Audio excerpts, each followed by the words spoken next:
Have you found since you've been in Bali or just traveling in general, you've had to dial in so hard on what your elevator pitch is because so many folk ask you, what do Yeah, you do? yeah. That really held a mirror up to me that I was like, I don't really know what I do. You gotta know it in like a nice 30-second punchy Yeah. left, But right, you have to done. get to the point where it's like dumbed down to the point where like you could tell someone's grand. Because then when you Yeah. meet other people and they're asking them what do they do, and if someone else can't explain what you do, then you can't explain what you do. The sauna's been my pitching ground. Yeah, this one was where I started hearing it first, and I was like, this is really important to It's like, know. what do you actually do?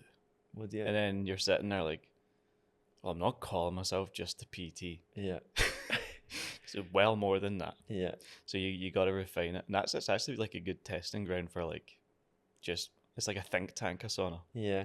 If you're not, if you're not talking to folk about like, so if you're trying to get to the next level when it comes to like your body, your life, your business, whatever it is that you're doing, if you're not vocalizing out loud, I love that thing that you said that if it's in your head, it's dead. Mm. But like, think about it. Like, I said this to Carly recently. Carly's like head of client results inside RFA, and I was like, we put in her intro. Like, she knows what her job is. She knows exactly what that description is. Our clients know what it is.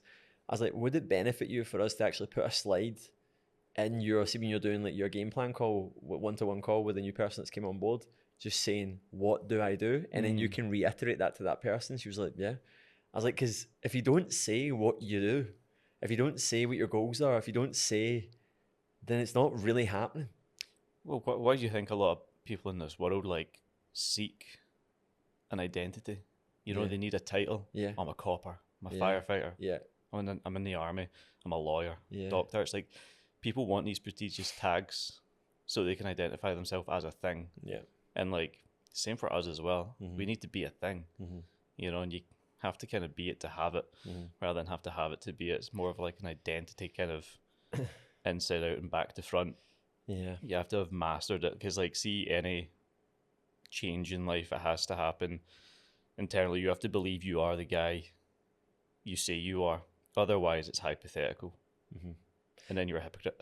That's how people buy into like cultures, and like someone goes to the gym, they start bodybuilding, all of a sudden their algorithm starts showing like CBum, starts showing all these other people, starts showing you like the old school stuff as well, and then all of a sudden you're dressing, you're wearing the stuff, like you're following. Gaspari trousers. Yeah, like is that what they're called? Those big Oh, baggy, I didn't know that was what they were called. baggy pants. I love them. I seen someone wearing them the other day. That's why I started training in the gym where everyone wore them, man. I don't know what to do with this hand. That's So, mine's a bit like loose. this is like so that what was that meme of the couch that was in a backroom casting couch? Yes. You ever seen it? People will know what I'm talking about. Okay, we'll maybe reference it on screen somewhere. Yeah, yeah. But so obviously, for the episode of the podcast out here in Bali, this is the first time me and Lewis have actually seen each other in like how long? It's gotta be 6 months. Yeah, like 6 months. We were last out here, and wanted to chat a bit about today. We don't actually know what we're going to ask each other. We've got a direction we want to head in. Obviously, you've seen the title, you've seen the thumbnail, what we're kind of talking about. Both myself and Lewis are from an area of Scotland where like there's just a story. There's like a narrative as to like what you do, how you live. And it's fair to say that I feel like we've broken away from that sort of narrative a bit. But there's still a lot of there that you're learning to, like, I know that I certainly have. I don't know if I can speak on your behalf, but you're always trying. You've got so many limiting beliefs, man. Like intertwined to what you do every time you go to a new level. Yeah, always installed from whether it be your parents, your friends, your teachers, anyone who was like in a authority growing up tells you what you can and can't do. Yeah. But in reality, that's their perspective. The thing is, see, when you're a kid, think about how big you dream. Astronaut. I'm going to be an actor. I'm going to be a movie star. What happens to that as you get older? You get domesticated. It gets drummed out you. You get told what the status quo is, what you have to align with, what's good, what's bad, what's right, what's wrong. And it's like, if you don't have this job, you don't go to this uni course, if you don't have this title, if you don't have this prestige, if you don't have this house, you don't have this car, you're a failure to average. But then it's like, again, the way I look at it with like average, even if you got your testosterone checked, the average testosterone and what the doctor will say is fine. It's actually very, very, very low. And like the opposite of good in life isn't bad. No, the opposite of great in life isn't bad. The opposite of great is good. Just being average. And I think we are indoctrinated to just stay average, stay Settle. settling, stay good enough, be the maybe guy, the almost guy. Just staying in your lane, bro. If you get too big, fucking get off your high horse. Who do you think you are? Yeah. You know? I remember at school though, mate, I actually spoke about this recently to our guys in one of our calls, and it was, I remember, mate, this is like circa like 2000, early 2000s. I was in like fourth year, like, I think that was like 2004. Is that right? No, that's when I started primary school. I left school in like 2004? You didn't start primary school in not primary school, 2004. high school 2005, What, you're 2005. fucking 15 years old or some shit? It's like- So no, like so, I can't all these dates. So yeah, I left school in 2011. Like that's when I left 6th year. So it was probably like 2009 when you're in fourth year, and that's when everyone's talking about jobs, because some people are deciding to, am I going to leave? Am I going to go to uni? Am I going to apply for an apprenticeship? Am I going to join the military? That's pretty much like the avenues. Yeah. Like it's university, military, get an apprenticeship, go and get a job somewhere. That's it. That's the options. No one's saying, why don't you go and start something on your own? Not saying that everyone needs to do that, but no one's saying, yeah, there's this like job you can go and get, but do you want to go down the management route of that, or do you want to go down like you actually being the person that's running it? Everyone's looking for the path of least resistance, right? Whether they like it or not. And I know there's folk going to uni to do things and to study, right? I'm not saying that everyone's on the exact same page, but for the best part, I remember a certain conversation. We were in the atrium. Remember the big atriums you had in your school? We were in there, and everyone's got their bags on, their Helly Hansons, their Bergosses, their Wallabies and everything on. And put some Wallabies up on the screen for context. What is that? I don't even know what a Wallaby wallaby was is. like a shoe. I didn't even know if it was called a wallaby. It was like a type of shoe. It was like Ben Sherman, and then you had another one, and it was like it Yeah. looked like you could scoop something up with it. Flickers. Yeah, but yeah, and it had like a wee stitch around the edge, and they done like crosses and stuff on them, and it was like Ben Sherman done them. There was another brand that done them, and they were class. I A love. pair of Cruyffs. Yeah. Oh wow, he's got Cruyffs. Cruyffs, man. Oh my god. Disgusting shoe for a kid to wear. I know. Like, see people that, there was this phase of fashion, we'll go back to what I was talking about in 2 seconds, but see when that like Diamante fashion happened, where folk were wearing like the mad big like Diamante outfits and like mad like rhinestone t-shirts with like skulls on them and stuff, and then like Cruyffs. That's what we It was a shiny. Yeah, no, it's shiny. Shiny kids. Shiny kids, but I remember being in that atrium. Anyway, everyone's wearing Cruyffs, and there was a select few wearing Cruyffs. They're the prestige. Oh my god. High school final boss. Yeah, and Yeah. I remember everyone talking about jobs, and I remember the chat being along the lines of like, that one's a job for life. That one gets you a good pension. Mate, we were 15. 15 years old. And the first thing that's coming to our mind when it comes to the general conversation, now, that's not coming from this. It's coming from everyone's parents. It's coming from their parents. And it's not to say that that is good, bad, right, wrong. It's how the society works. It's what people do. And it's good to think long term. But like, you need to ask yourself, is it thinking long term? Or is it taking the path of least resistance to feel safe because you don't know what not feeling safe feels like? Well, it's just fall in line. That's You it. know? I remember three things that come to my mind very, very clearly. My mum was like, "What do you want to do when you leave school?" And I said, "I want a mustache," which I've got. You've done it. Done it. And I said, "I'm going to be a porn star." Still to happen, right? But I remember on top of that, I was watching like a vlog on YouTube. I've been into fitness for years, like 16, early YouTube vlogging scene and stuff like that. I was watching a vlog, she's like, "What are you watching?" It's just a guy like eating food and training and stuff. I'm like, "I'm going to be one of those guys." She's like, "What is that?" And I'm like, it's like they coach online, they make content. It was like this is years ago, 10 years ago. 4 years ago. Literally, I'm only fucking 18. This is 4 years ago. You were watching one of my vlogs. Yeah. Day in the life of a co-winning PT. But I was like, I'm going to do that. I had a full rooted belief that I was going to do something like that, even though I didn't have a clue on what path I had to take. But I knew it was around fitness. I knew it was around helping other people. I knew I wanted time freedom, creativity, location freedom. I wanted that. How I was going to get there, no clue. And I think I like sold myself short in school because I didn't want to give myself a plan B. I was like, you actually just have to kind of fail your way through school, because the thing you're going to do, Lewis, is completely different from what everyone else is doing. I was always a wee bit like out from everyone in my school. I can look at it and I'm like, I was just a wee bit over here. My mind was in some other place thinking about other things. Like even in school, I was entrepreneurial. I used to, go to the PE lockers after. You've been making content for like a long time. Long time. Yeah.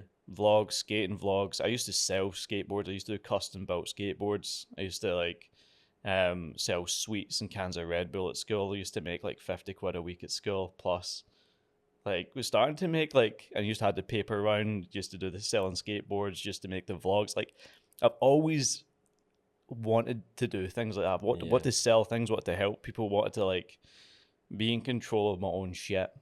And I never knew where that would take me, but I'm always very creative in that sense. And I'm glad that part never was drummed out of me, never died, because I have my brother and my sister to look at as it can work, because they're they in their own given rights. My sister's entrepreneurial, my brother's entrepreneurial. They both have their own businesses. They both traveled the world. They both went their own way.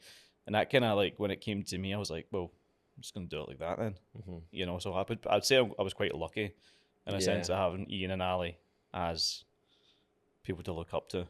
Yeah. To take the risk. It's opportunities, isn't it? Yeah. I was saying this in my stories yesterday. I was talking about it wasn't stories, it was a YouTube that I filmed, and it was the person that it was basically just talking about relationship with food and people's start line in the race. It's we're all running around a 400-meter track, but someone's 5 laps ahead of the other person from the get-go, and it's because of their upbringing. It's because of their belief systems. So the person that's from a household that looks after themselves, maybe they don't massively encourage exercise, but they have certain principles in place when it comes to eating, standards, things be at the table as a family. You make sure that you certain folk, maybe it's very surface level, but there's principles there, versus the version of someone that's 5 days out of 7 they're ordering takeaways. Parents are both very overweight. It's that person that's had that programming is going to find getting in shape way harder. Yeah, from a than young the other age, person, way harder. Mum and dad, it's Mum, I'm hungry. It's the mum literally launches a packet of crisps at them, says, shut up, go have that. And Rich Dad, Poor Dad, great book for that analogy. It's okay, one dad, the son's oh, I would love that car when I'm older. It's well, if you invest right, get your head down, work really hard, do X, Y, Z, you'll have that car, 100%. And then it's other one, it's Dad, I really like that car. It's there's no point trying to have one of those cars. You're probably better off going for one of these ones. It's easier on your cash flow. It's a bit smarter. It's one dad tells the kid to reach up, push for it. One dad's nah, shrink yourself down. Yeah. Settle for the average, because that's what I've done. Yeah. And that's happening all the time, and we don't even realize it. And then that brings us to the point of the fear. And my big question to you, mate, and we've kind of answered this already in a lot of ways, but a lot of people, especially men, when you ask them what you're scared of, what's the response? I'm not scared of anything.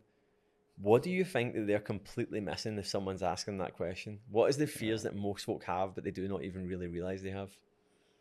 I would look at it from a mirror reflection. So there's 4 things men are motivated by in life, which is either money, mating, mobility, or mastery. If they say they're not scared, it's either they've accomplished all of them, which I doubt they have, but every guy wants to have status respect. They want to be more fuckable. They don't want to live a life without being loved and, following through in their hierarchical need to bring up kids. They obviously want to have money. They don't want to be flat out broke. I think a lot of guys fear being fucking broke, right? Because that kills you. That does. Number 3, it's they don't want to live a life where they're just stuck in one place, but yet they still try. They still optimize their life for staying stuck in one place. And then the last one would be mastery. It's like every guy wants to master themselves in some degree, but yet 99.9% never decide to take action on it. So I think it's like, from an outside in perspective, it's like what guys fear the most is realizing that they have fears of being average. So that it's like ignorance is bliss. They'll just suppress the fear. Like they think like heights. They're like, I'm not scared of heights. Spiders, the dark. And you're like, no, I'm not talking about like things. I'm talking about like why you're not taking action on your goals. It's like, yeah, why? It's like, again, fear of failure. If I try something and if I fail, then will I look stupid? Will that impact my self-respect? Will that impact? And the thing is, when it impacts like their self-respect, they've only got a little bit left, so they're protecting it so much. That's what it is. It's not like they've got all this respect from all this amazing work they've been putting in on themselves. If they've not been putting any work on themselves, they'll have their baseline standard of self-respect. But if they start moving towards something but failing and failing, they've only got so many failures before they either push through, reach the other side, or get to a point and give the fuck up, and then that destroys them even further. So they're just happy, and happy is not the thing you always want to optimize for, but they're just happy just being there where they're at. Ground zero, you know, and that's like, wow, really? Really, bro? Yeah. I think a big one as well is like the fear of, you know how when sometimes people talk about things, the fear of judgment, and it's very generic. The fear of judgment is we should care about what other people think, especially if the people are important. Like I recently met my uncle who I grew up with, who is a family friend, but he was one of the first people outside of the first guy outside of the family to see me when I was born, right? He was the person that got me into the gym, took me to Porky's and shooting. That's where I started going and lifting and running. He got me into running, done my first event because of him and stuff when I was 16. And he was over helping my parents move the house when I was back in Scotland. And then I was like, oh, Hugh's over there, like I'll go over and see him. And then immediately, Hugh's always like such a good guy, and he was immediately like just like, doing great, son. And I really value that he told me that. Like that's really important to me that like that guy tells me that. Whereas if I meet someone that's like, maybe seen the podcast, or like when we were in town, like if I was back in like Ayrshire and something, someone's like, you're doing really well now. It's not that I don't care. I'm grateful someone's saying that, but like, I'm like, yeah, it's good. Like they've not seen the full distance traveled. Yeah. They're only seeing like little spikes of the highlight reel from like maybe like a post that went and popped off, or like a win, or you going and, you know, proposing to the missus or something. It's like perceived to be doing well. Aye, but in what regard? It's like you've not seen 12, 15 years of like absolute grind set of just like... He actually said, I don't know how you've done what you've done. Exactly, man. That's it. He would have just been... He said it like you're laughing. He was like, I don't know how you've ended up this. He was just thinking he was fucking needed a spot on his bench press and wanted his like 16-year-old nephew to come help him. Turned out to be like one of the catalysts that changed your entire life. Yeah, it's funny, man. So you should care, but like going back to that point, people don't realize how much they do actually care about other people. And I think especially for a lot of people growing up, we have, especially in the UK, we don't just have a small town mentality, we've got a small UK mentality. It's like it's tall poppy syndrome, man. Like if you try and grow, cut you down, and people will make comments, people will say things as soon as you start deviating away or doing anything differently. And this doesn't end at like level one, it just keeps going. And then you have to shed a layer of skin and then realize that like that just has to keep happening the more you go through it. And the big one for a lot of folk that they're actually very scared of is that they're terrified about what other people will say. Bro, I've been like over maybe the last 6 to 10 months helping other coaches with their brand and their business, their content, and like just building their first steps, like, you know, the 0 to 5 thing. The amount of fear that they operate in from like, and they're maybe like they're my age, maybe older, maybe a bit younger, but they are terrified of what their mates from school I know think that they don't even hang around with anymore. Yeah, I know. That died the minute I fucking left sixth year on the last day of school. Yeah. Literally. All right, no fucks given anymore. I'm in the big world now. Let's go. Yeah. But so many people are caught up in the opinions of those that they would not change lives with. Yeah. Never seek advice or seek criticism or anything from someone that you would not change direct places with. Yeah. because it's just going to drain you. You know, imagine every time you were going to post a bit of content, all you thought about was insert hypothetical guy from school. You would change your entire message around his thoughts, and he's probably sitting there smoking a fag and fucking not even giving a fuck about you. Like, does not care, but you're like operating in this fear just because like you're wrapped up in your own head about something that doesn't even exist. You know, and it's like the lens that people look through life with is inherently wrong because they're trapped in a paradigm that is just like corroded their belief, their confidence, their thoughts, their daily behaviors. Everything is just now based upon like, it's like a Truman Show. It's like people fucking roll into Greg's in the morning and get their fucking steak bacon, their coffee and their cake, and they're eating it, and before they even know they've ate it, they're already feeling the fucking, you know, the brain fog, the gut rot, they're stressed, and they're like, I've just spent £7.50 on this fucking, all these pastries and all this coffee, and I feel fucking hot, but they don't have that thought. They're just like, I feel shit today, man. Not conscious though, are they? Not conscious. Yeah. And that's it. The depth of level of consciousness is the gateway, the key to the highest quality living. The clearer you are on exactly who you now need to be now. It's not how you're going to get there, it's who you need to be to get there.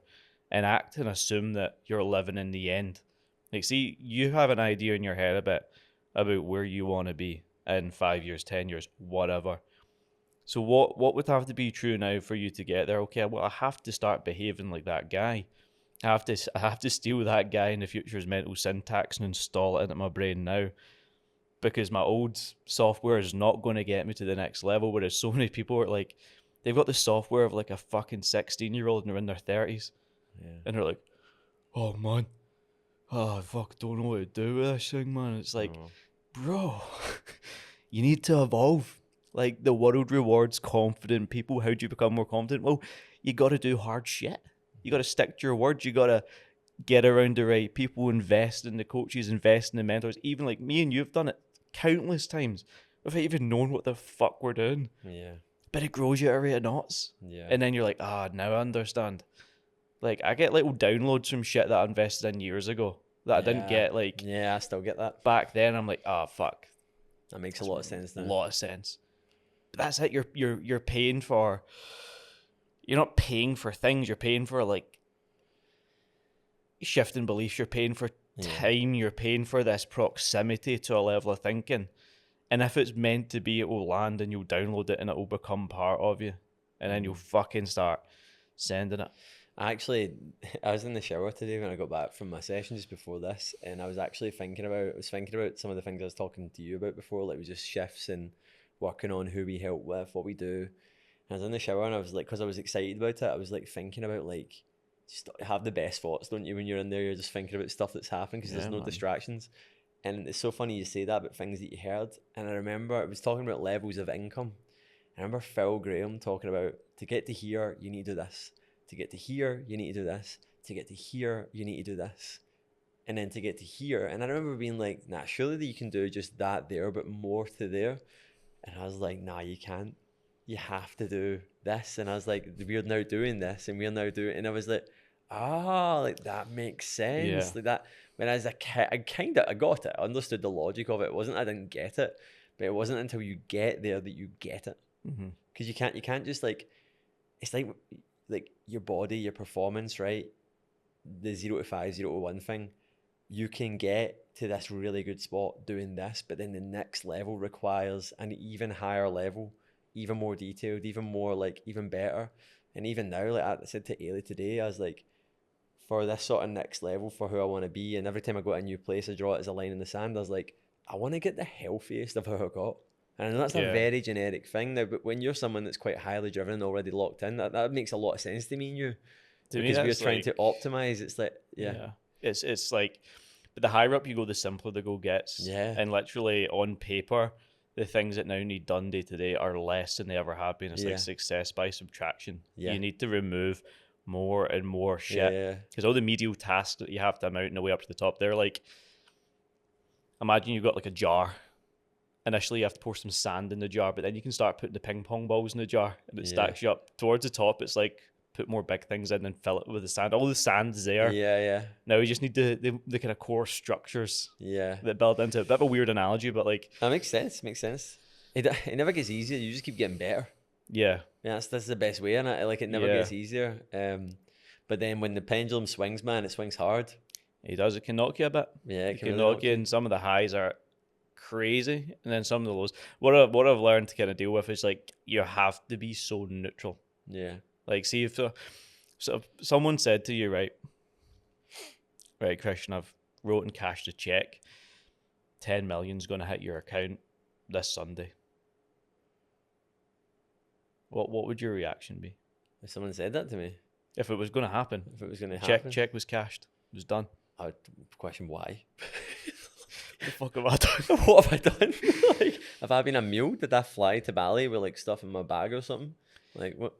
But the kind of perspective I'm looking at it from is like, would you just be like, well, fuck all the shit I'm doing right now. I ain't doing it anymore. I'm just going to rest my laurel, take the money No, and go man, I didn't even. and start spending like a crazy. If that happened to me, I'd just have to be like, Yeah. nothing changes. I just have more energy behind me. Yeah, I've just That's got it. more tokens. Yeah, More so tokens to put in we can the hire a slot big machine. studio. We can get a gold couch. We're getting an iced out mic. I'll get a like limo here, like this here. A limo Yeah. Gojek. You know how you get like the different categories of like when you're in Dubai, you get the mate. We Luxury. hired. See, we went from Saffron brunch the other day to this other place because the guys we end up going home after it. The guy like paid for the highest one, and like a big one of those big caddy jeeps. You know Sick that though, like aren't it they? came, and he's like, mate, it literally cost an extra. It was 10% more for this thing. Imagine they done that here with Gojeks. You can pay Super bike. a super bike. A guy turns up in like this elite bike, and you're like, this cost me an extra 10 pence. Like, over should do here, you like get a grab or something, and it's like literally fucking 50p for like a 30-minute drive. It's not even 50p, mate. It's like it's actually sick. It was. I got one here, and it was 5 kilometer. See, from 4.7 kilometer. Did you get a grab here this I morning? got so when we got here, I had to move money from my UAE account to my British account because I've not got a card for that one, and I had to move money, and because I had to get cash because you have a lot of things for cash here, and it just didn't. The money didn't come for 3 days. Yeah. It just arrived last night, and I was like, why did that happen? Like, Yeah. But then when I got so like I couldn't hire a scooter because I didn't have cash because you have to pay everything in cash here for the scooter hire, so I didn't have any cash. Or you get like a Wise. I've got a guy for scooters now. Fucking Gus or something. Guy's a G. Yeah, Yeah. me Gussie. Gus. He does all the Yamaha Ed Maxis Yeah. and X Maxi. I've got a huge bike at the moment. Oh, do you? Savage. I've got the bigger ones are safer though, aren't they? They are. You can send it on them. It's The like, Scoopy is like a deaf car. yeah. I've been cutting about with like Scoopy's got like a wheelbase that's like that size. You turn Yeah. the wheel and the thing goes 90 degrees. Oh, it's mental, man. You could actually like it could be raining, you could turn it and it could just flip. Literally. Yeah. So Literally. the NMAXs and stuff move a lot better. Yeah, man. You Mhm. need that, especially if you're like, if you're trying to overtake as well and you're on a scoop. Man, the chances of you hitting fucking max speed is By the way, getting pan-breed, man. I know this is going off on a tangent, but I know I just like having these chats. We'll with you 'cause meander they're it funny. back. We'll meander it back in because I've got See, something to share. I was talking to you on the phone the other night. So me and Lewis on Boxing Day were on an island here called Nusa Penida, and we had drank quite a lot of beer the day before. And then I went, I want to go snorkeling. It was 15 pounds each Yep. for a 4-hour snorkeling trip. And I genuinely thought we were going to die in the boat, but I went, nah, this is all right because the boat, it was insane. Since then, how many capsized boats have you heard of in Nusa bro. Penida? People dying, getting smashed by waves. There's a video of like- someone, man, getting like the boat getting pounded by a wave and flipping. Someone Yeah. died. I was like, me Man. and you were on one of them. So hungover as well. I I was know. feeble. I spewed in the water that Remember day. the guy from Liverpool? He was older. Didn't he whack his head or No, something? he like bounced, but like, you know how like he didn't have good mobility. He was like His a back was his pure back- bad. He's big, heavy set, probably 22 stone, Liverpudlian guy. Yeah, and couldn't move properly. And he, like, how like me and you were on the boat, it was Yeah. moving, and we could like kind of move with it. When it was going up, he was just going. He was seasoned. He was seasoned up. His spine was going like rigid, and it was like his tailbone was crushing off the plastic seats, just destroying his lumbar spine, man. Oh man. So yeah, I'm not going on one. Someone said to man. me, "Are you going to Gelly T?" And I was like, "No, I'm not going on one of their boats." They're like a bean can getting fired through the water at 100 mile. Yeah, they're so sketch. I think like when I was a bit younger, I'd be like, fuck it, sound. But see, I didn't even like taking my laptop on these fucking boats, man. Yeah. Nah, man. I love how your laptop comes to mind, not your life. Nah, fuck my life. Laptop's the most important thing. I always think that, man. I'm like, right, if I'm going on this fucking boat, I've got like fucking thousands of pounds worth of kit in my bag here. Yeah. It's annoying. Not your life. Fuck my life. I'll fucking survive, man. I'll swim. Just sink to the bottom and walk back with a kettlebell. That's it, man. The strong always survive. Right, you go for your question. I just had this statement because obviously the context of this conversation today, I wrote this down. Most people are complacent cowards living in self-imposed prisons built from excuses and comfort. And the truth is, not everyone deserves happiness or success. The world isn't unfair. You are. You either have the guts to tear down your illusions and do what's necessary, or you don't. Society's obsession with self-love and balance is a farce that glorifies mediocrity. Balance is for people afraid to burn for something. If you're not willing to suffer, sacrifice, or break yourself in pursuit of something great, maybe you don't actually deserve it. Harsh, maybe. True, definitely. Mate, I can resonate with that so much. I was having a chat with someone this morning, and they're actually an old client of mine, and they're kind of starting out. They've been working their own business, like mindset, life coaching, and I was like talking to them.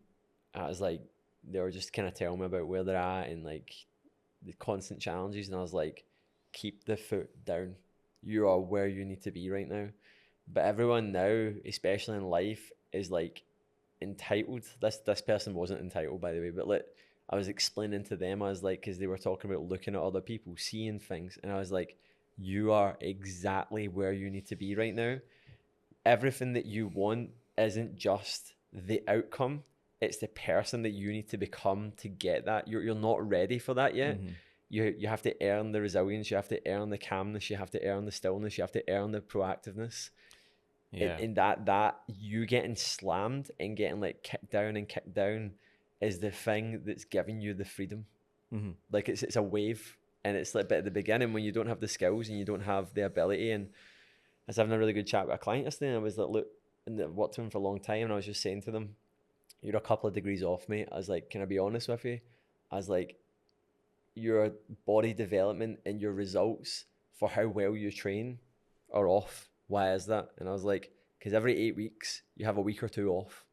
I went, stop doing it. Like, just lean in. You need to stop doing that. If you do this and you close that gap, I was like, because for where you're at, in fact, I wouldn't take 2 weeks off, right, or a week off. And they don't just take 2 weeks off, right? I want to give some context there, but like, something might kill the momentum or whatever, right? Things unravel a little bit more than they should. And but for me and you, if we took like a week off, right, of lifting, and we went back and lifted, you wouldn't notice in a week. Right? Probably would do as good. Yeah. I actually took 3 days off of training there, which was really good. Like, I think I need a deload, man. Yeah. It's feeling cooked at the moment. Do it, man. But see if someone does that isn't locked in, it impacts them way more than what it would me or you because of the 10,000 hours that we've put in behind us. So people are at the beginning. I always remember like when I actually joined when I first met you and we joined that program, and I remember this guy, Ben Crawshaw. Yeah. And he just went, mate, you just need to be uber busy and be burning yourself out for like 6 months. This wasn't a mentor, by the way. It was just another guy in the program, but he was saying it to me because he knew the type of man that I was, and knew the type of results I was capable of, and I got him. I was like, Roger. But people would hear that and they go, you can't do that. You should, and it's like, it's not saying that someone's telling you. You need to get the context of this. Always read between the lines. Read between the lines. It's pretty much just saying roll your sleeves up, work relentlessly hard until you feel like you're going to break, then break a bit more, then grow faster from it. Yeah, this whole thing of balance, man, and like, you need to know where the edges are. Can't have the red without the green, or you can't have the green without the red, I should say. You need to know where the edges are, man. You need to earn that. So many people optimize for balance or try be balanced, right? You can only have balance once you've became unbalanced. And it's always the most unbalanced people from like a lifestyle component with like the booze and the food and the sloppy fitness routine and then their high pressure at work and then they're spread from pillar to post. They seek so much balance, but they've not done anything to like actually balance what they're currently trying to balance. Like, it's like a weird fallacy. It's like, bro, have you seen you? You are unbalanced right now. Your body's out of balance. Your mind's out of balance. Your habits are out of balance. You keep setting these goals. Like, I keep looking at it like this recently. See if, like, right, guy joins program, has big North Star mission and goal. Great that he's thinking about something awesome to work towards. But we give him all of the habits, the strategies, the tactics, the thinking. Now he's just this current version of himself with more stress to handle. So he, as a person, essentially needs to just assume the end in mind is already his and literally force his way into a place where he can just like install the new mindset. Because if his current mindset is getting him his current results, he needs to change his mindset if he wants new results, I guess. And it's like, you just can't fucking get there without fucking yourself for a long period of time.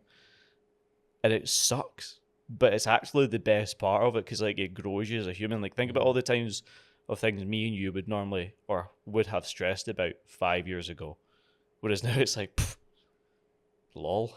Yeah. even a year ago. Yeah. Just little things, big things. It's your level of awareness, your resilience, and that kind of like faith you build in yourself to be like, well, I've not died yet. Yeah. I've always fucking managed to pull it off. Even when me and you got here. Remember in November when you came out like 2 weeks before me and then we were talking about that weird feeling you get when you get somewhere? I don't really get that as much anymore. Yeah, I'm tired, I'm hit with jet lag, but I've now built resilience in another way. I've now built a higher level of awareness in another way. And I said that to you, I feel a lot calmer now than I ever have in a lot of different ways. And it's like because you then, if you install erraticness somewhere or another big moving part or another big moving plate or a higher stress load, a higher volume, your body will just adapt to it and your mind will just adapt to it over time.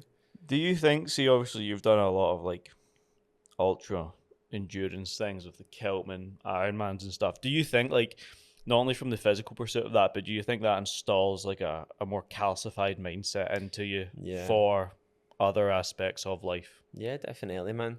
I think when you do these things, it teaches you a lot of lessons, man. Like I had obviously Grant on the podcast last week. He's just done the most ultra endurance thing ever. He's just walked every day for 5 months and walked the length of America. Like it's insane. And we were talking about like what it's mad, right? And I had a client the other day that was talking to me and they were just sent me a dead honest message and they were like, they're doing a 70.3 right now at half Ironman, which is a monumental feat. But this is the thing, guys, like if you do something, there's doing it well and doing it half-baked, like you talk about, right? Loads of folk, bakers, man. Loads of folk half-bake things, right? So then you go, I've done that. That teaches you so much because it's embarrassing that you didn't do the thing you were meant to do. That's what it teaches you. That's the first thing it teaches you. It pulls your pants down, right? Because then you go back with a vengeance and you're like, I'm going to do this properly. And one of our clients that has just went all in with the prep and he just leveled up so much as a guy this year, as a leader this year, like taking into his job. He's a coach as well. He's doing incredibly well right now. And he was like, mate, this is so monotonous. And I went, yeah. I was like, it's very boring, right? And Alex Hormozy said something in the video I watched last week. If you have goals, the trade-off is pain and boredom. The bigger the goal, the bigger both of them are. Yeah. And it's like, that's it. And like, it teaches you like, for me, it teaches you a lot and committing to a process and trusting that you get there. Like, so when I done my first Ironman, I couldn't swim. And then by the end of it, I'd done like a 1 hour 21, 3.8k swim. That's not like a monumental time. I couldn't swim. Yeah. So it's like you then unlock all these mental barriers of like what if you put your mind to something. And Grant spoke about this in the podcast a lot. When he started off, he was like, Grant's always been someone that's out there and outgoing, but he was talking about how he was someone that was like, he was starting off with like 15, 20 mile days. I can't remember the exact numbers, which is big. And then he'd hear about folk in the trail doing 40 mile days and stuff. And he was like, that's absolutely ludicrous, man. Like 40 mile days, like that's insane. It's like 15 hours of walking or something. Mate, and it's if like not more. elevation. Like, mate, like America is like, yeah, like, mate, There's a lot going on, man. like the biggest mountain in the UK is Ben Nevis, which is like 5,000 something feet, right? They hit like 11 to 15,000 feet on some of their trails. You can climb in a day like plus 10,000 feet. 3 Ben Nevises or something. Yeah, like it's insane, right? And he was like, nah, man. And he was going, I don't know why folk are doing this. It's taken away from it. And he says he done this like challenge, the Oregon challenge, to do Oregon in a certain distance. And it was like 30, 40 mile days every day. Some big days, like really long days, arduous days. And he's like, it just unlocked this thing where he's like, well, I get it now. I get why people do this. And he's like, and I know he's getting into ultra running now. And he's like, I would have never done this. And I said, I know. I was like, mate, you were someone that was like, Grant for a while was like, I'm broken, mate. Like my body's broken. I remember he used to say He used to always talk about his injuries, and he had these beliefs, and I was like, no, you're not. You're not broken, mate. Like you're literally the most robust you've ever been in your life. Bro, this is a nuts thing. Like, see, this again, a lot, like Neville Goddard talks a lot about this, but like law of assumption. See, if like I used to say it with my knee. Yeah. It's like, but my knee, man, like years of skating after the injuries and stuff, fuck, can't run. I've done a good couple of marathons since then, squatted up at 200 kilos since then.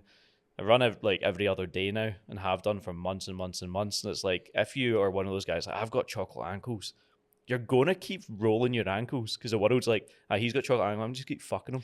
Well, actually, mate, the actual science behind this, right, is like neurologically, right? It's not even just the rolling thing's a thing, right? But like, let's say, for example, you've got these beliefs that you have about yourself, these fears, these things, these limitations that you've placed in your own mind about what you can and can't do. We were talking about this before the event I done recently, that HPX done a few weeks ago. I was competing in the elite wave against like some insane athletes, by the way, right? And I was really thinking about this before because I was listening to those videos, to the law of assumption, and I was like, but actually the actual biology is that if you go into that thinking that you're going to podium, right, or you think you're going to win, right, your body will be more aligned than the person that is like crapping themselves. Right? Oh, massively. Like your CNS will genuinely be like more, it won't be as like contracted. It'll be more like your recovery that week will be different and everything. Like you'll feel good going into it. Your parasympathetic nervous system will be in a much more like optimal state than the version of you that's thinking the complete opposite or that's terrified. 100%. So like people don't realize that like the power of the mind isn't just like, it's like when they say that someone's in a crash and they're drunk, right? And like a car crash, and it's like not driving the car, well, hopefully not driving the car, right? But like their body goes more limp because of like they're drunk, whereas the person that's more tightened up can end up getting more snapped. Yes, more snapped and more crunched up and stuff, or like even someone that falls over. And it's like, that's a really good analogy for like the way of the mind is like you will go into it in more of a state that, and like, because folk are going like, oh, it's a bit airy fairy. You're like, it's not really. Think about it this way. It's like, let's say I ask you a question and you're like, I don't know the answer, let me think. You like close your eyes and think about it, and you never get it. Then 10 minutes later, you're like, chill, we're having a chat, and you're like, by the way, just came to my mind. Yeah. That's the thing. Yeah. Release the contraction. Remove the pressure, remove the stress, and like just align with the feeling of like, I'm here, I'm now, I've done the work, I'm prepped. It's the people with the worst mindsets that don't believe in mindset training. And it's always the people with the worst mindsets that never get the result they want because they don't believe in mindset. Yeah. And that's why they're stuck. It's like, they don't actually believe they can build like an elite physique. They don't believe they can run this X distance. They don't believe they can build a world-class business or travel whilst doing X or have a great relationship without compromising their social life or something. Like, they have all these like weirdly retarded beliefs rooted into them that are just so false because their mindset is completely fried. Yeah. And it's fucked. And some of them don't even make sense. Like about why, like I said to you when we got here, we were staying in a different area, and I was like, so much better. But I had this Yeah. belief before that I had to stay in a certain area. I hadn't Yeah. even spoke to anyone about it, right? Yeah. So like these are like weird things that we have and beliefs that in the way that we see the world. And it goes back to what we've been talking about, but fear, people don't realize that like if you're operating from a place of the thing that Neville Goddard that stuck with me is that you cannot live lack and live abundance. No. You can't be like always highlighting what's going good, what's not good, who you think like, what you are. Like, see when you meet people and they just say things like, "I'm just such a negative person," you're like, man, you've got no hope. It's like, can he just do the gym? Can he stick the gym? Oh, I couldn't run my own business. Yeah. See, even me saying it right now, even though it's not literal, I'm like, I can't have that thought coming out. Yeah. Like destroy, like critical alt delete. It can't be in there. Yeah. Because it's like those doubts become things, man. Yeah. They will become your paradigm and how you see life. It's fucked. What's the biggest fears that you've kind of had to really deal with over this year, to be honest? This year? Probably that, number one, like, I'm enough to deliver like the standard that I want. Like, see, weirdly enough, I've had some like seriously high performing people come into the program that are doing millions per year in their respected businesses and stuff, and it's like, who am I to consult on these? Yeah. But then I'm like, well, I've got the thing that they don't have right now. I am the confidence in this situation for this particular area. So lead with that, mate. And then it's like, you got to reinforce everything you've done to become who you are. And it's like running through a series of 3 questions. It's like, right, if they had my mindset in this particular area, would they get better results? Yes. If they had my habits in these particular areas, would they get better results? Yes. And it's like, you just ask yourself yes questions until it's like, yes, I am actually qualified to do this thing. Yep. You know, so that's maybe one of them. Another one, getting over the fear of thinking I have to like wait till a certain period of time before it's right. Like, planning on like going into next year, like getting married. I'm gonna get married next year. And I was holding that off for the sake of like, until things settle, until I've got X, until I've got Y. It's like, no, well, looking at my North Star mission and go, the jigsaw puzzle. I'm married when I'm there, so may as well just get married now, and I'm going to be there sooner anyway. Yeah. You know, it's about putting the pieces of the jigsaw together now. And that goes back to the unspoken rules, isn't it? About how things are. And it's like, these are things that are maybe coming across right now that folk would recognize as like normal, but actually there's like intertwined software in there that's like telling you, do that now or do this or do, and it's mad. Like it's there all the time, and if you're not challenging that, you're not sitting with that, you're just going through the motions, man. You're just like treading in water, aren't you? Yeah, you really massively. Maybe one other thing. I don't really know, man. I think one of the biggest things I've had to get over is just, it's like more of like I think probably for me, since I've done this whole traveling thing for the last how many months it's been, I've been consistently the best I've ever been for a long time. Like, not up, not down, just consistently from a physical, mental standpoint. Like, I've not had any dips. I've just gotten sharper and sharper. Like, in the past, with my old ways of doing things, it would be like massive peaks, massive troughs, whereas now it's very linear. And I wouldn't say I've stalled or anything, but like I've actually managed to maintain a standard year round now, which I'm like, fuck yeah, I'm stoked about this. Yeah. Like I've got the physique I want year round now. I've got the standards, how it's year round. I know when to say yes and no to things year round. It's not like, there's no emotion behind it anymore. It's like a Jedi mind trick that's now been installed. Yeah. Those things, I'd say. What about you, man? I'd love to actually hear yours. I would say, for me, the fear has been around taking action on the next level for me as a business owner and ready for anything. So like the sort of direction that we're going in, even though I was talking to you before, like playing about with like an offer, who we help, what we want, the next part, and then even taking action on growing the team and having more people, and then the self-doubt kicking in when things aren't going to plan. Because when it's always you, and it's like, I've had a small team for a while, right? I've had like on and off videographers and then me and Aliemers, so that was manageable. But before that, it was just me. Then I would randomly get, like every few months, I would maybe collaborate with a videographer. But now we're at a point where like we've got like a lot of things in place, and it's like it's almost like I didn't realize that I had to commit to these things to go to the next level. So then committing to them was like it represented like, right, you're doing this now. You need to turn up as that person now. Yeah. And that has been like, I know what I need to do and I'm doing it. But then the fear that I had, and it, like, so not going into loads of details, I had some issues recently. I spoke to you about it with like banking, stuff going on personally, managing things, building things, like confrontation that were happening behind the scene with like team managing things. And I was just like, this has all happened at once, like to the point, remember I had to fly to Dubai. Mate, My I editor went actually- AWOL. My editor went AWOL, lost loads of content. Like that I'd done that. And I know this doesn't sound like a lot, but when that, like, think about it. So I've invested in all these things. I've now got a team. I'm not doing it, and I'm sitting there going, I don't even feel like I've got a job right now because I'm not fulfilling any of the things that I'm meant to be doing. Yeah. And I'm now, it's just like I'm now putting more effort and energy into all these things in an effort to go to here, and it's actually going like this because of everything else that's happening here and how I'm feeling, what I'm doing, and I had this massive feeling of failure.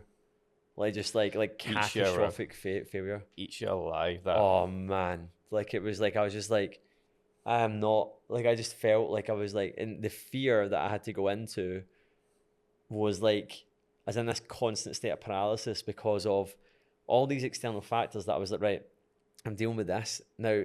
You know me well, and anyone that's watching my content, you wouldn't have known from the outside. That's a law of power. Never let anyone know that you're off. Yeah. And that's a self-mastery principle. Yeah. When you can almost look in the surface level like the calmest water. Yeah. But beneath the fucking depths, it's going mental. Yeah. And it was like, my feet were up, like going like that. And I was float like a duck, but paddle like fuck. And like, people talk to me sometimes like, yeah, but you don't know. And I'm like, nah, you don't know, man. I'm like, you don't know. And like, for me, like that effect, that went on for like weeks because of all the things that I had to deal with. And then I had some stuff going on in my personal life with a friend that was going through a really hard time, and I was really being like really, they were going through a very, very difficult time in their life, and I was being like a good friend for them, and like I didn't realize how much that was weighing on me. And it's like all of these things were happening, man. And then like it got to this point for like 2 weeks, I just was like, I'm not in a really good headspace, man. Like, and it was like, it was one day I remember you sent me that video and I got a text off in the morning saying, let's take over the world, bro. And I did a few thoughts that day and I went, nah, man, I'm changing this. And that was like, but again, I had to go through that to then get to this point where I just feel really good right now. Like, again, you can't have the ups without the downs, man. Yeah. And it's like the roller coaster of entrepreneurship. It's like monumental highs, but some fucking seriously low lows. Oh man, that was one of the lowest. But like, but there was a year ago, there was like a really hard time I went through. I remember being like completely consumed by it. Even though I was going through a hard time, I was still like, I'm like 50% here. I can still, like I was like in the best shape I'd ever been in. Yeah. Like, do you know what I mean? Man, that's the like, thing. And that's what like folk don't realize is you're so locked in so many ways. But like, whereas before, if that happened, it probably would have knocked me a lot more in a lot of different areas. So that's why folk find it hard to think that you're struggling. They think you're in great shape. Yeah, you're in Bali. It's like, doesn't mean a lot of fucking problems, mate. Yeah. But it's like, even this is the thing with me and you now, though, and to a lot of our clients, hopefully, we have now installed that mindset that during the hardest periods of life, that their own personal standard is what they hold on to more than anything else. Because that's the thing that will keep you. The goals don't fucking matter. All the high performing guys I know, they have goals but don't really set them. They set a standard, and that's what will lead them to their goal. And the standard is like a formidable fucking fortress that's around your body and mind that actually can protect you. Even though you're getting some chinks in the armor throughout the way, you will make it through if you've got robust standards. You've got a really dialed in process. You're aligned with your purpose, and you're around the right people. You're not letting those intrusive thoughts drag you down. Because see, there's no such thing as a good thing or a bad thing. It's just a situation. So all that shit you went through, call it what you will, situation. For the first week, horrible. Second week, you had to just change your mindset on the situation and be like, okay, this is growth. This is a learning process. This is the thing that's going to catapult me maybe in 3 months' time, once the dust settles on it, to a whole new fucking level. I feel like that's there now. That's happening. That's that big breakthrough in that like growth phase right now. Because you drag your knuckles, man, when you go through it. So Alex Hormozy done a video the other day, and it was so good, man. I sent to Chris that he is genuinely the philosopher of our time. He done 100 million. 100 million in 24 hours of his book launch. And it's not even just that I listened to him talking about things, right? And he was talking about just certain things and topics and angles and frames, and I was like, this guy is like, Elon Musk is like our Albert Einstein, and I think like he is our modern day like Marcus Aurelius. He is. Like he's like Elon Musk is Einstein. He's like Seneca. Like he just gets like you actually seeing that in real life right now is actually like amazing to see. Thing is with Hormozy as well, like he is a very across the board person. He's got a very likable character. He's got an amazing missus, incredible business, great shape, eats his dessert. You know a lot about him. He's got like a nonchalant style about it. But like if you saw the inner workings of his brain, like you see, I watched like a quick 10-minute of him who's in a private plane the other day, just talking to the camera, and he's like, yeah, he recorded his sleep throughout the whole process of the book thing that he just launched, and he was doing like 3 hours a night max. Yeah. And he was like, guys, you don't understand what's been going on in my head for fucking... I was like, if I want to do... He was expressing how hard he's been feeling. That's been some of the hardest times in his life recently. He was like, if like the biggest book launch was X amount and I want to do it by 10X, I need to have 332,000 copies getting sold every hour for the next... And it's like these mad calculations. So it's like, I need to actually have 100X the workforce coming in for this book launch on the staff, and I need to do the live presentation not in front of 500 but 50,000. Like it's it was like, and everything that goes into it was just bizarre. Yeah. Like the depth and the level. And it was a high ticket launch as well. Yeah. And it was insane. Yeah. So it was he done this thing with a line. He was talking about resilience, and he's like, "This is your line." He's like, "This is when you're good," and he's like, "This is when you're not good." He's like, "Resilience is your ability for when you get that point to bring it back." And he's like, "So people that are more resilient bring it back faster," and he's like, "People that aren't as resilient, the line just goes and stays down for longer."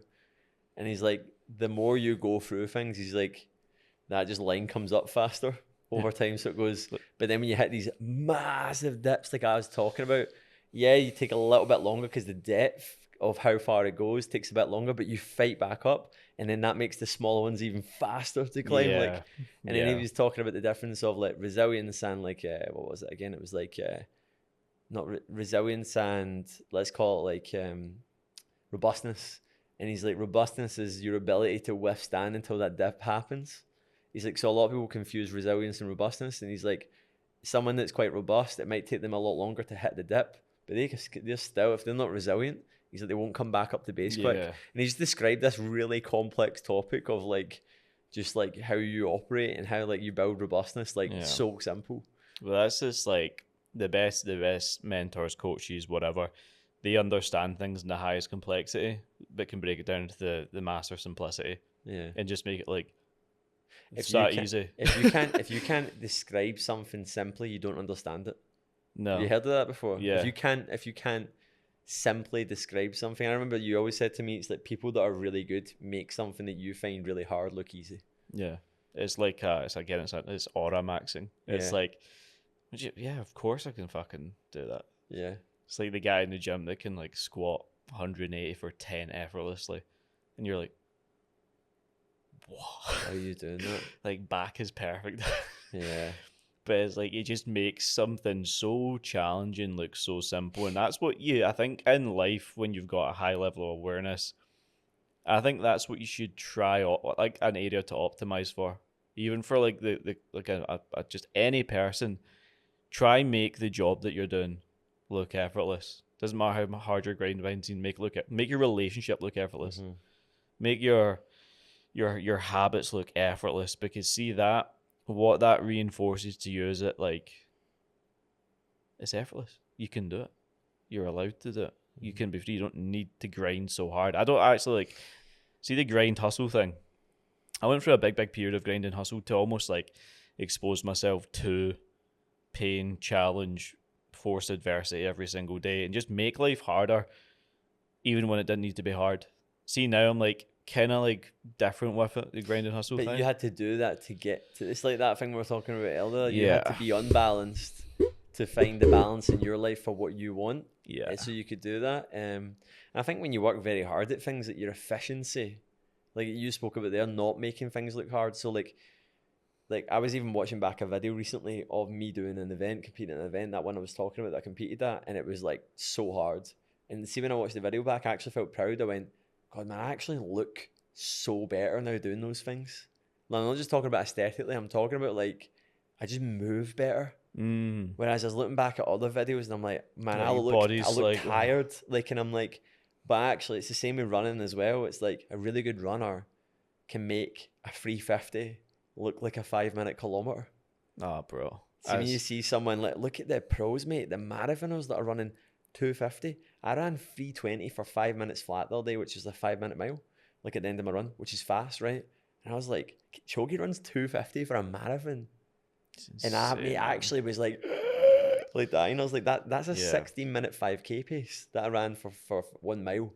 Yeah. So I needed 3 of them to do a 16-minute 5K.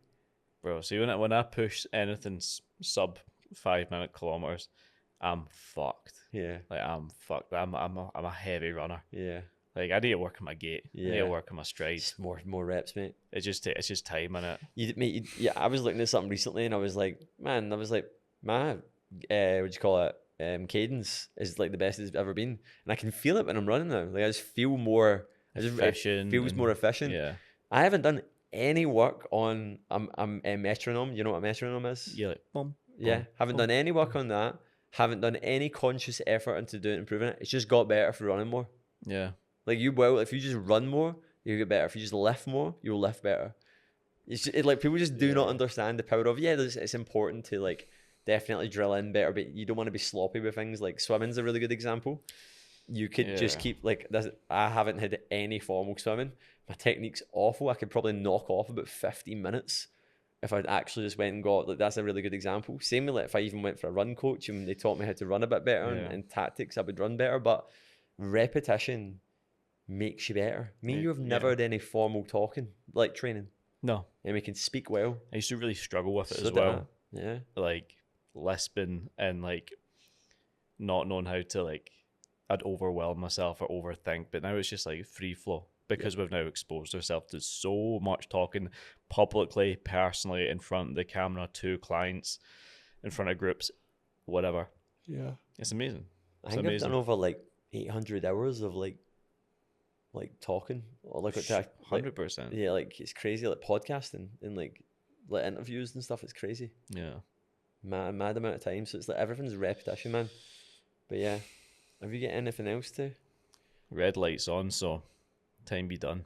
Oh yeah, is that what that is? Yeah, it comes on red when it's time to fuck off. All right, that's sharp in here, bro. That was awesome. That was sick. Yeah, make sure you subscribe, guys. Yeah, appreciate you tuning in. Let's get it. Let's go. See you there. Bye.